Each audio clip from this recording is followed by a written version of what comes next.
Stephen here, and today I'm going to be talking about how to hire a property management company or a letting agent, as we call it in the UK. I've hired property management companies in the UK, the US and Australia, and I've built up a lot of experience about what to look for and what to avoid when it comes to hiring letting agents. In fact, right now we hire a property management company to look after our investment properties for us, but we're also tenants. This gives me a unique insight into what to look for when it comes to hiring a property management company. In this video, I'm going to be covering what is a property management company, what do they do, what makes a good property management company, and how much do they cost. So let's get into it. So what is a property management company? Well, a property management company or a letting agency, as it's known in the UK, are an organisation, or it can be a single person, that you appoint to act as your agent to manage your tenant affairs for your investment property. Make sure to only appoint a licensed letting agent to act on your behalf, which means they need to be a member of one of these professional organisations. They employ a rental manager to look after your property, and therefore this rental manager will become like a single point of contact for you, and typically the same single point of contact for the tenant. Now there's three types of services that letting agencies provide. Now this is let only, rent collection and fully managed. With a let only service, what you're getting is you're going to be getting a rental assessment. So this is where the letting agency will come round and assess your property and give you a price about how much you can achieve rent per month from it. As part of this, they're also going to be able to source tenants for you and organise viewings on your property with those tenants. They're also going to be doing some tenant referencing checks. Now this is where they'll be checking out the tenant's income, making sure they've got a job, making sure that they have been good tenants in the past if they've already been renting, and also checking that who they say they are, they actually are. They'll organise the signing of the tenancy agreement and also the condition of the property report on entry and exit from that property, and organising the deposit bond and registration. And don't forget to smash the like button if you're getting some value here. I don't like it. No, I love it. Other services that letting agencies provide are rent collection. Now this is the same as let only, plus they're going to be collecting the rent from the tenants and chasing up any late payments. Letting agents also provide a fully managed service. Now this is everything that we've talked about before, plus there's going to be a single point of contact for the tenants to basically liaise with, who's going to be their point of contact for anything that goes wrong with the property or any issues or any questions they've got about the property. If there's any repairs that need to be done while the tenant's there, the property manager is going to be organising all of those types of things. So they'll be liaising with contractors, plumbers, electricians and that types of thing to fix any issues that need to be done, and they're kind of available 24/7 for tenants to call up about anything that they want to call them up about. And it's the property manager's job to be available to them and be able to get back to them in a reasonable amount of time. They're also going to be paying from account any costs that have come up on your property where they've had to use contractors. They'll provide you with reports on income and expenses, and they'll also provide periodic inspections on your property. They'll look after relets and evictions and also attend any tribunals that you might have to attend, but they will charge an additional cost for attending courts and stuff like that, but they will attend on your behalf. So what makes a good property management company? So what I've found in the many years that we've hired property management companies, a good property manager is someone that's organised. Now one way to tell this is just to see how well they structure their emails. Are they clear, concise, keep it simple, they're not using too much jargon.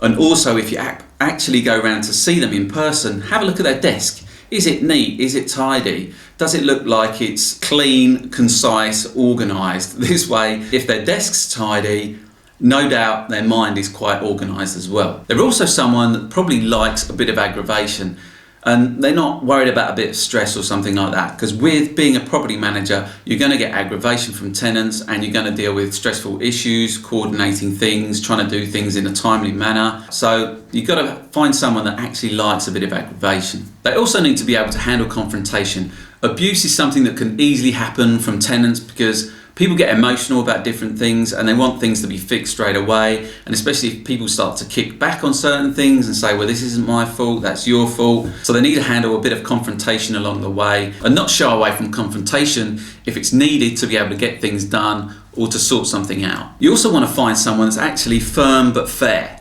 Fair is what we all want to be in life, because there's no point trying to create win-lose situations. No one ever likes that. You want to be looking for someone that's looking for a win-win solution with your tenants, with them keeping your own mind about your return on investment and how much everything's costing, and also making sure that you're fair to the tenants so they're happy, they're a happy tenant, they're going to look after your property, and they're going to report any major issues to you in a timely manner. Because the last thing you want is a tenant that just neglects stuff, doesn't bother, there's leaks or whatever might be happening, and they don't even bother telling you until they leave, and then you've got all these problems that you can't really say that it's a tenant's issue because it's a leak in the roof or whatever. So you've just got a bigger problem, which is more expense to sort out down the track.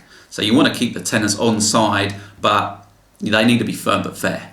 You want a property manager that's actually got some experience. You don't want someone that's just starting out, that's just done it for a year, maybe 2. It might not be that they've got enough experience to how to deal with all different types of tenants that they may have. So having that experience when you're selecting a property manager is going to put you in a good position when dealing with different types of tenants. Having good communication skills is another essential ingredient when you're looking at your property manager, because if they can't communicate effectively, or if they can't communicate in a timely manner, steer away from them. You want to be able to get someone that's very prompt.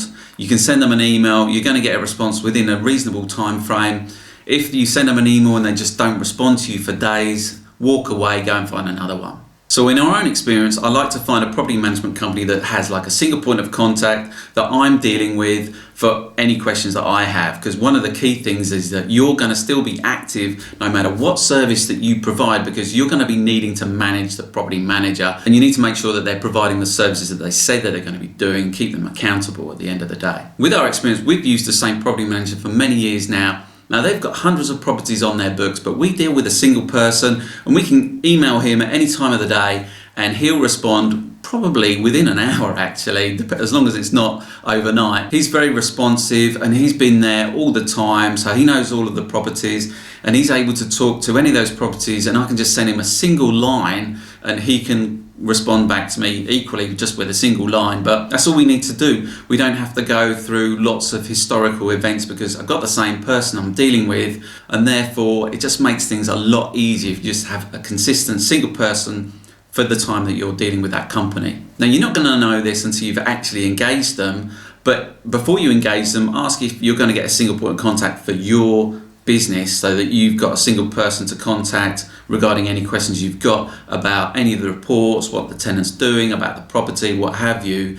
You just want that one person to deal with really over the period of time, not a team of people where you have to keep explaining different situations to them all because they're dealing with loads of different properties and you just got a team of 10 people to deal with. It keeps it a bit numb, that relationship. And one of the best things I like about the way we deal with our property manager is that everything's done via email, so there's a full audit trail. I'm not on the phone calling them up, trying to get them to return my calls. I don't bother with that. Just send them an email, boom, and they'll respond within a reasonable time, always within 24 hours, normally within that same day. So your job when you're hiring a property management company is you need to actually qualify that property management company and make sure they're fit for purpose. And how do you do that? You need to test them on each of these abilities that we've gone through and see how they deal with them. If they get short and shirty, then they're probably going to get short and shirty with the tenant. So it might be that you don't want to have a property management company that's got a bit of a short fuse. They're going to get a bit aggro with people. You want someone that's kind of calm, collected, firm and fair. If they lack good communication skills, this is how they're going to be with the tenant as well. So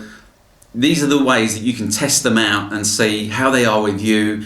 If they're not that great with you, they're not going to be that great with the tenant either. So probably move on to the next one. If you can, without being too harsh, try and be a bit difficult to test them out and see how they respond to you, being a bit difficult with them. This is going to give you a big insight into how they're probably likely to respond when dealing with your tenant. So what are the fees and charges from a property management company? Letting agencies work on a no-let, no-fee basis. So this means if they don't let you property, you're not going to be paying any money. With a let-only service, typical cost for this would be like a 1 month's rent based on the entire letting agency agreement, or it could just be a fixed flat rate fee. With rent collection, this is typically a percentage of the ongoing monthly costs, and it's typically around 10%, and it could even be higher in London. With a fully managed service, this again is a percentage fee based on the monthly costs. Now this is higher than the rent collection fee, and it's typically around 15% to 20, and again it's going to be on the higher amount when you're letting out a property in London. And you need to be aware that there's sometimes additional costs for things like inventories,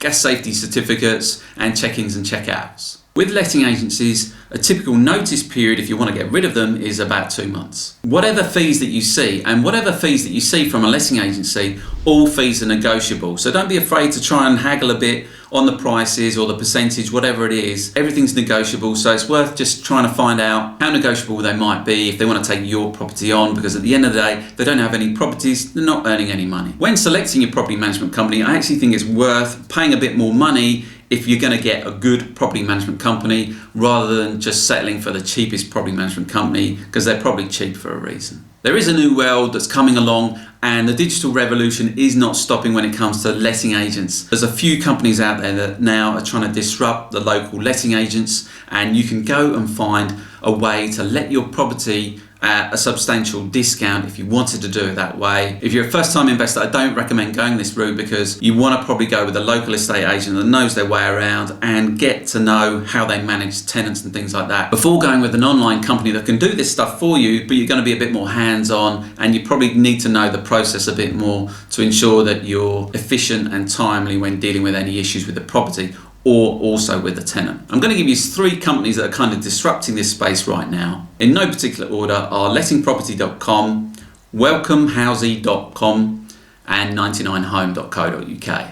Now, I've not used any of these companies personally, they're just things that I found about when I was researching this video. So I recommend having a look at those and compare the prices and services that they're offering with your local letting agent. And it might be a way that you can negotiate with your local letting agent on the fees, because you can say, well, hang on, I can go to this company here and it's only this amount. What are you bringing me that this company isn't? So why should I pay more money? Or can you kind of meet me halfway on some of these costs? I know as a property investor that it's all about your return on investment, and you're trying to minimize your expenses as much as possible.